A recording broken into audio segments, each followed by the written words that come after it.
Assalamualaikum warahmatullahi wabarakatuh. Balik lagi di channel Blue Biru. Teman-teman, hari ini kita akan membahas tentang kelakuan-kelakuan warga plus 62 pada saat terjadi kebakaran. Namun seperti biasa kita intro dulu.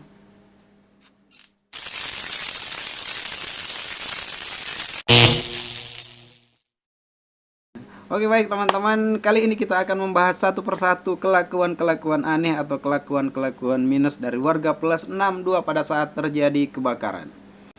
Jadi yang pertama adalah bisa beli mobil tapi tidak bisa bikin garasi. Kita lihat video yang satu ini dulu. Jadi seperti yang kita lihat di video, kejadiannya ini kebakaran di suatu lorong sempit yang kemudian mobil pemadam kebakaran tidak bisa menembus ke dalam ke titik api. Jadi warga beramai-ramai untuk mengangkat mobil tersebut agar mobil pemadam mempunyai akses untuk masuk ke dalam. Jadi maksud saya seperti ini teman-teman. Kenapa pada saat ingin membeli mobil, garasi itu tidak direncanakan dari awal? Dengan kata lain, bisa beli mobil, tidak bisa bikin garasi. Jadi dia parkirnya sembarangan atau parkir di depan rumahnya, bahkan ada yang parkir di depan tetangganya. Jadi pada saat terjadi apa-apa, contohnya pada saat kebakaran, akhirnya dia menyusahkan banyak orang, menyusahkan dirinya, tetangganya, bahkan menyusahkan petugas pemadam kebakaran dalam menjalankan tugasnya. Yang kedua, nonton di lokasi kebakaran. Teman-teman mungkin pernah memperhatikan pada saat terjadi kebakaran banyak warga yang berkumpul, bahkan parahnya lagi ada warga yang dengan santainya mengambil gambar, bahkan selfie-selfie dan nonton di lokasi kebakaran. Ini ditonton loh, memangnya bioskop ditonton.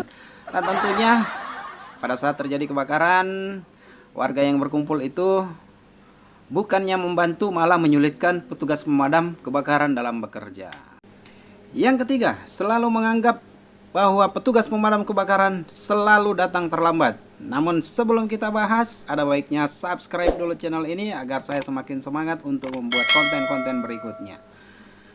Jadi teman-teman, pada saat ada kebakaran, masyarakat atau warga yang terkena kebakaran itu selalu menganggap bahwa petugas pemadam kebakaran datang terlambat. Bahkan parahnya lagi, pada saat sampai di lokasi kebakaran, petugas pemadam kebakaran mendapatkan perlakuan yang tidak menyenangkan dari masyarakat.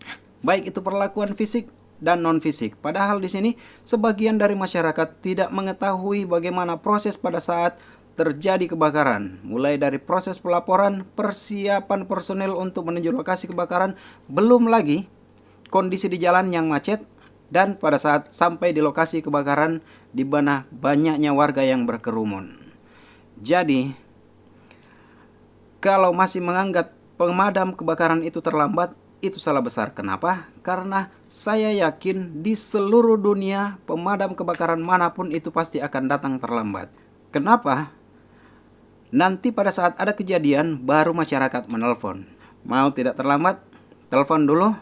Pada saat pemadam kebakaran sampai di lokasi, baru bakar. Yang keempat, mengabaikan peringatan atau sirine pemadam kebakaran pada saat menuju lokasi kebakaran.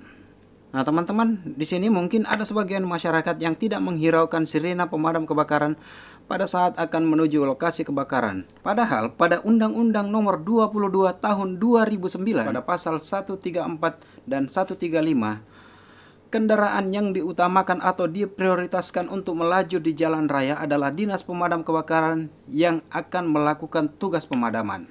Nah, kita kembali lagi ke persoalan yang awal bahwa banyak masyarakat mengatakan bahwa dinas pemadam kebakaran itu datangnya terlambat. Padahal di awal kejadian, masyarakat sendiri yang sudah menghalangi dinas pemadam kebakaran untuk bekerja maksimal.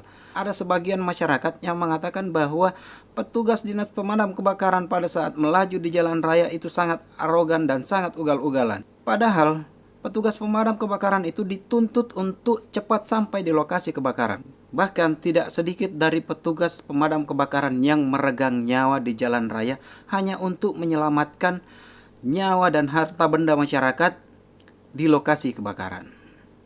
Nah, teman-teman, mulai dari sekarang, pada saat melaju di jalan raya dan mendengar sirine pemadam kebakaran, kiranya untuk memberikan jalur atau akses para petugas pemadam kebakaran untuk menuju lokasi kebakaran.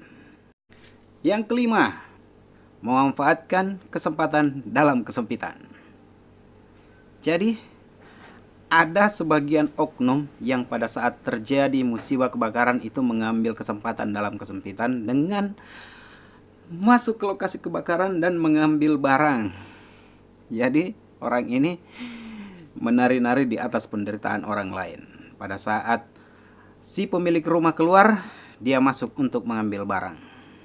Nah, itulah teman-teman, beberapa kelakuan minus dari warga plus 62 pada saat terjadi kebakaran. Jika teman-teman punya pengalaman unik pada saat terjadi kebakaran, tulis di kolom komentar.